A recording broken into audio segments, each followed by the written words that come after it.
Avant que j'avais Vitry-City, les boss de mon quartier respectent tout mon possible.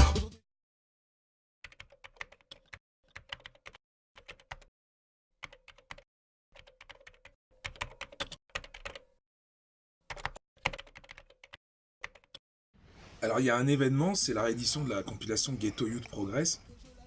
Et en fait, cette compilation, elle a une certaine résonance pour moi parce que c'est pratiquement à ce moment-là que... c'était pendant pratiquement le tournage de La Haine qui s'est tourné chez moi, Chanteloup-les-Vignes. Il y avait une odeur de soufre dans le pays à ce moment-là. Et comme nous, on avait biberonné à l'émergence de... On avait assisté à l'émergence du rap West Coast, du gangsta rap, alors qu'à l'origine, on était plutôt New York. Tout d'un coup, cette compilation a participé à asseoir définitivement le leadership du rap West Coast. Déjà, Ghetto Youth Progress, les sons en eux-mêmes, les attitudes des artistes. On avait fermé la porte de East Coast, Big Daddy Kane, Eric Bien Rakim, tout ça, etc.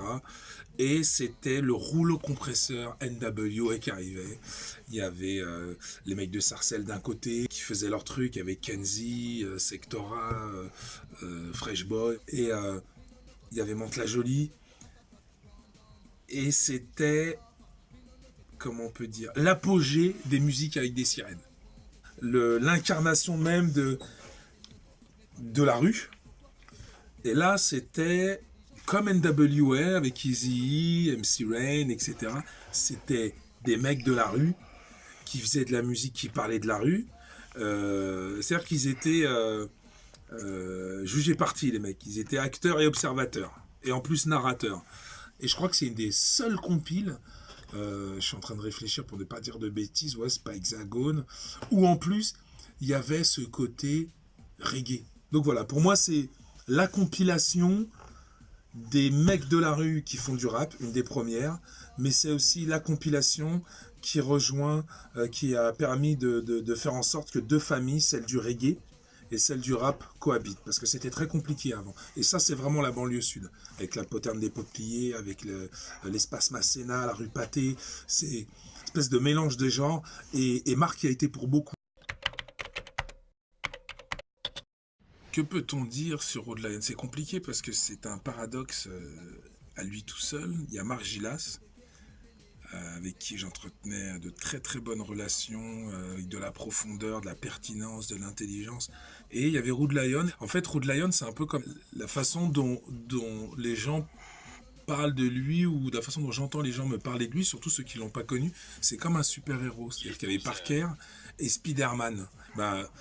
Road Lion, c'était un peu ça, les deux personnages cohabitaient dans la même personne, et c'était souvent en fonction de l'heure, du lieu et des gens qui l'entouraient.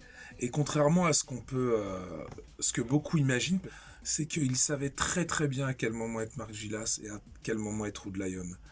Et ça, c'était la preuve d'une grande intelligence et d'une grande capacité à analyser l'environnement dans lequel il était. Et c'est ce qui est magique. Je me souviens, un jour, on était au studio d'Avou. Et un jour, donc, on avait une discussion nocturne très tard. Et on parlait de tout, de la vie, du business, de l'économie, de l'entrepreneuriat, bref. Il m'avait dit, tu sais quoi, frérot, des fois, j'en ai marre de Road Lion. Il me fatigue. Et j'avais trouvé ça d'une grande intelligence, parce que ça actait le fait que c'était une personne d'une grande complexité, mais qui était consciente de cette complexité. Et on parlait du métissage aussi, qui était une grande question pour lui, qui était une grande interrogation.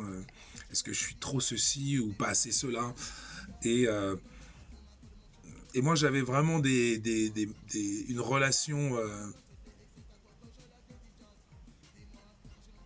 d'une grande intelligence, voilà, une grande intelligence d'esprit, d'une grande humanité.